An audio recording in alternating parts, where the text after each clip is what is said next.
आज हम लोग देखेंगे डाई हाइड्रोजन की या फिर हाइड्रोजन बनाने की औद्योगिक निर्माण। ठीक है, डाई हाइड्रोजन मतलब कि उसका मॉलिक्यूलर फार्मूला क्या होता है H2, इसीलिए डाई हाइड्रोजन भी बोल सकते हो। तो डाई हाइड्रोजन बनाने की औद्योगिक विधि का हम लोग क्या करेंगे, अध्ययन करेंगे। इसमें पहला होता है औद्योगिक विधि में जल के विद्युत अपघटन द्वारा। क्या बोल रहा है, जल का विद्युत अपघटन द्वारा। तो देखो क्या होता है, इस विधि में जल का विद्युत अपघटन किया जाता है, मतलब कि जल को उसके आयन के रूप में क्या किया जाता है, तोड़ा जाता है। यदि जल में विद्युत अपघट्य की मात्रा मिलाने पर, विद्युत अपघट्य हम लोग पढ़ चुके हैं, तो विद्युत अपघट्य की मात्रा मिलाने पर यह विद्युत का सुचालक हो जाता है। जब जल विद्युत का कुचालक होता है कि सुचालक होता है, जल विद्युत का क्या होता है, सुचालक होता है। तो उसमें विद्युत अपघट्य की और मात्रा मिलाओगे तो वह विद्युत का सुचालक हो जाता है तथा इसमें विद्युत धारा प्रवाहित करे तो कैथोड पर, अब जानते हो इस दो चीज होता है, कैथोड और एनोड। ठीक है, तो क्या बोल रहा है, कैथोड पर H2 संग्रहित होती है तथा एनोड पर O2 को सह उत्पादन के रूप में प्राप्त करते हैं। चित्र देखेंगे हम लोग, यहाँ पर चित्र को पहले देख लेते हैं। देखो, ए है जल अपघटन द्वारा क्या है, डाई हाइड्रोजन का निर्माण।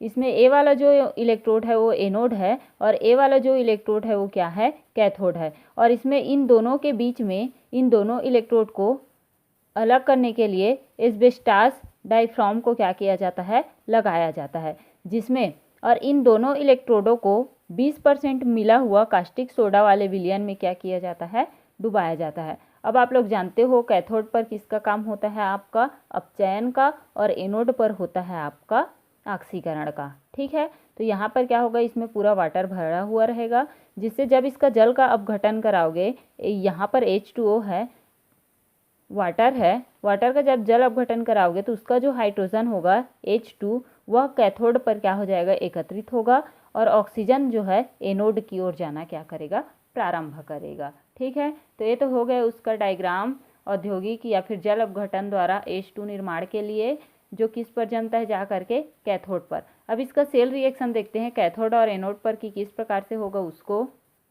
तो देखो, इसमें क्या किया जाता है, डायग्राम में एस्बेस्टॉस डायफ्राम का यूज़ किया जाता है, जो H2 तथा O2 को मिलने से क्या करेगा, रोकेगा आपका। ठीक है, तो विद्युत अपघटन के दौरान, जो विद्युत अपघटन हो रहा है उसके दौरान कैथोड एवं एनोड पर होने वाली क्रिया, तो H2O है तो कैसे टूटेगा, H+ और OH-।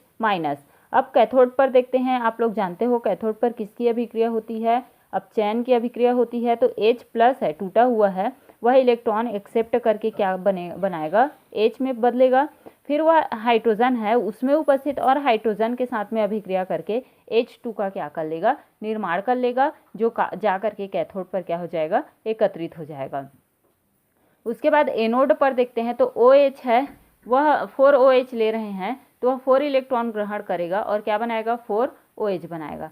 तो 4OH फिर से किस में बदलेगा, जल के रूप में बदल सकता है। 4 हाइड्रोजन है, 4 ऑक्सीजन है, तो क्या बनाएगा, 2H2O, बचा हुआ 2 ऑक्सीजन मुक्त होगा, जो कहाँ पर जा करके आपका एकत्रित होगा, एनोड पर क्या होगा, आपका एकत्रित होगा। तो ये था जल अपघटन द्वारा H2 निर्माण की विधि। उसके बाद अगला विधि देख, दूसरा विधि है आपकी लेन की विधि। लेन एक वैज्ञानिक का नाम है, उसके नाम के आधार पर दिया गया है। तो इस विधि से H2 का निर्माण O2 अवस्थाओं में होता है। 2 अवस्था देखते हैं कौन कौन सी है। तो यहाँ पर दिया गया है 1025 से 1075 केल्विन ताप पर रक्त तप्त लोहे कहने का मतलब है लोहा को इतना गर्म किया जाता है कि वह लोहा गर्म होने के बाद एकदम लाल दिखाई देगा। रक्त तप्त मतलब रक्त के समान लाल दिखाई देगा। उतना गर्म किया हुआ लोहा के छीलन पर क्या किया जाता है, अतितिप्त जल वाष्प को 10 मिनट तक गुजारा जाता है। तो Fe3O4 बनता है तथा H2 गैस निकलती है। क्या किया जाता है लेन की विधि में, सबसे पहले देखो उसमें क्या किया जाएगा। सबसे पहले मानो कि यह क्या है, आपका लोहा है। इस लोहे को हम लोग इतना गर्म करेंगे, बहुत ज़्यादा गर्म करेंगे कि इसका कलर पूरी तरह से क्या हो जाएगा, लाल हो जाएगा। लाल मतलब रक्त तप्त होते तक उसको गर्म करेंगे। फिर वह जब गर्म हो जाएगा तो उस पर पानी की हम लोग क्या करेंगे 10 मिनट तक प्रवाहित करेंगे, जिसे 10 मिनट तक प्रवाहित करने के बाद जो हाइड्रोजन होगा वह क्या हो जाएगा आपका गैस के रूप में क्या होगा बाहर होगा और Fe3O4 बनता है। अब Fe3O4 क्यों बनता है? क्योंकि लोहा है, आयरन है, तो इससे क्या बनेगा Fe3O4 बनता है तथा H2 गैस निकलती है। देखो ये आयरन है, गर्म किया हुआ आयरन है, इस पर जल को हम लोग क्या कर रहे हैं डाल रहे हैं। जब जल को उस पर क्या करोगे डालोगे तो क्या बनेगा 3 Fe है तो Fe3, ऑक्सीजन कितना है 4 है तो O4 हो गया। अब टोटल हाइड्रोजन कितना है 4 दूनी 8 तो 4H2 क्या हो जाएगा आपका बाहर हो जाएगा।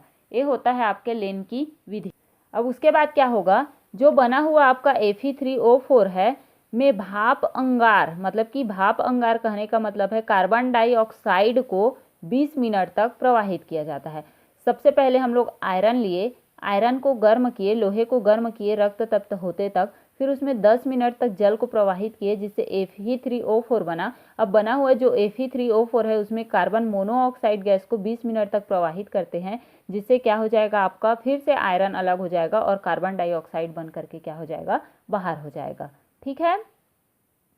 उसके बाद जो आपका फिर से लोहा प्राप्त हुआ इसको फिर से आप क्या करोगे फिर से गर्म कर सकते हो, गर्म करके फिर से जल क्या कर सकते हो प्रवाहित कर सकते हो और प्रवाहित करने के बाद फिर से हाइड्रोजन गैस क्या कर सकते हैं प्राप्त कर सकते हैं। विद्युत अपघट्य क्या होता है हम लोग पढ़ चुके हैं। तो विद्युत अपघट्य क्या है?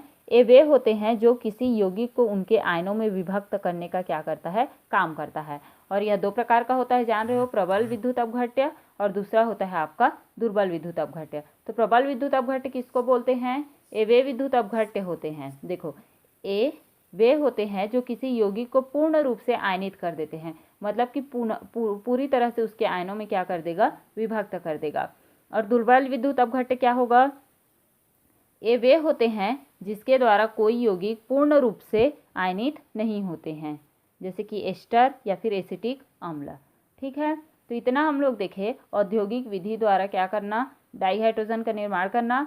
पहला था विद्युत अपघटन, जल के विद्युत अपघटन द्वारा, और दूसरा था लेन की विधि। ठीक है, उसके बाद विद्युत अपघट्य क्या होता है उसको जाने। तो आगे देखते हैं हम लोग डाइहाइड्रोजन के भौतिक गुण कि डाइहाइड्रोजन का भौतिक गुण क्या क्या होता है उसको देखते हैं। तो पहला है डाइहाइड्रोजन रंगहीन, गंधहीन तथा स्वादहीन होता है। डाइहाइड्रोजन का ना तो रंग होता है, ना गंध होता है और ना ही स्वाद होता है। ठीक है, ये था उसका पहला गुण भौतिक गुण। फिर आगे देखते हैं हम लोग दूसरा भौतिक गुण देखते हैं। दूसरा भौतिक गुण क्या है आपका? देखो जल में बहुत कम घुलनशील है क्योंकि यह प्रकृति में अध्रुवीय है।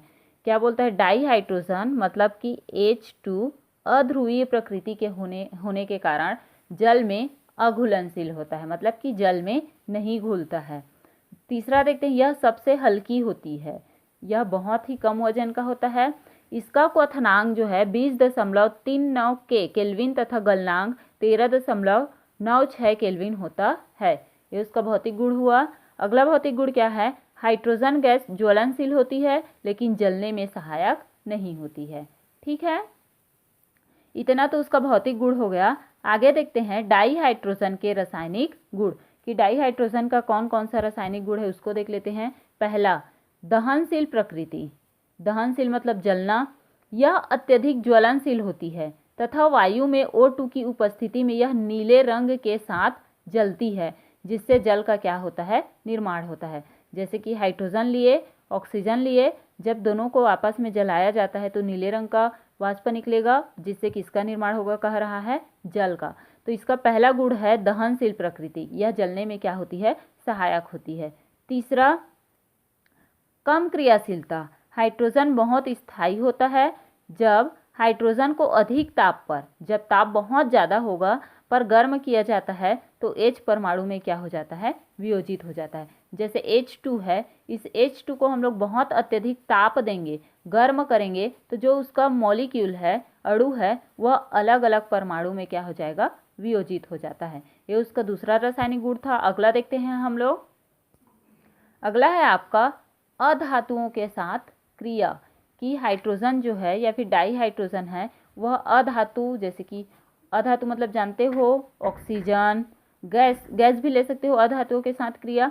तो यह कई स्थितियों में अधातुओं से क्रिया करती है। जैसे पहला डाई ऑक्सीजन से क्रिया, तो H2O2 के साथ 270 केल्विन पर विद्युत विसर्जन मतलब कि ताप देने पर, गर्म करने पर, प्रवाहित करने पर जल वाष्प बनाते हैं। जैसे कि H2 लिए प्लस O2 लिए, दोनों मिलकर के जल वाष्प का क्या करेगा, निर्माण करेगा, और ताप कितना होगा 270 केल्विन। दूसरा है हेलोजन के साथ क्रिया। हेलोजन भी आपका अधातु होता है। तो हेलोजन के साथ क्रिया करके यह भिन्न भिन्न हाइड्रोहेलिक बनाते हैं। हाइड्रोहेलिक या फिर हाइड्रोहेलिक क्यों बोल रहे हैं, हाइड्रोजन है इसीलिए हाइड्रो, और हेलोजन है इसीलिए हेलिक। तो H2 प्लस X2 तो 2HX मतलब कि हाइड्रोहेलिक या फिर हाइड्रोजन अम्ल का क्या करेगा, निर्माण करता है। कौन, हेलोजन। हेलोजन के साथ क्रिया करने पर हाइड्रोजन। ठीक है, अगला है चौथा आपका धातुओं के साथ क्रिया। तो देखते हैं धातुओं के साथ किस प्रकार से क्रिया करता है। यह धातु से क्रिया करके आयनिक हाइड्राइड बनाता है।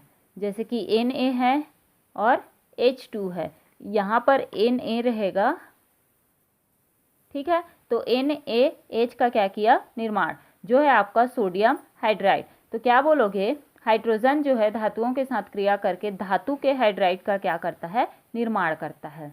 ठीक है, अगला दिया गया है पांचवा है आपका अपचायक गुण। अपचायक मतलब जानते हो हाइड्रोजन के द्वारा विभिन्न यौगिकों का अपचयन होता है। जैसे कि CuO है प्लस H2 तो क्या हो जाएगा, H2O बनेगा और धातु क्या हो जाएगा, अलग हो जाएगा।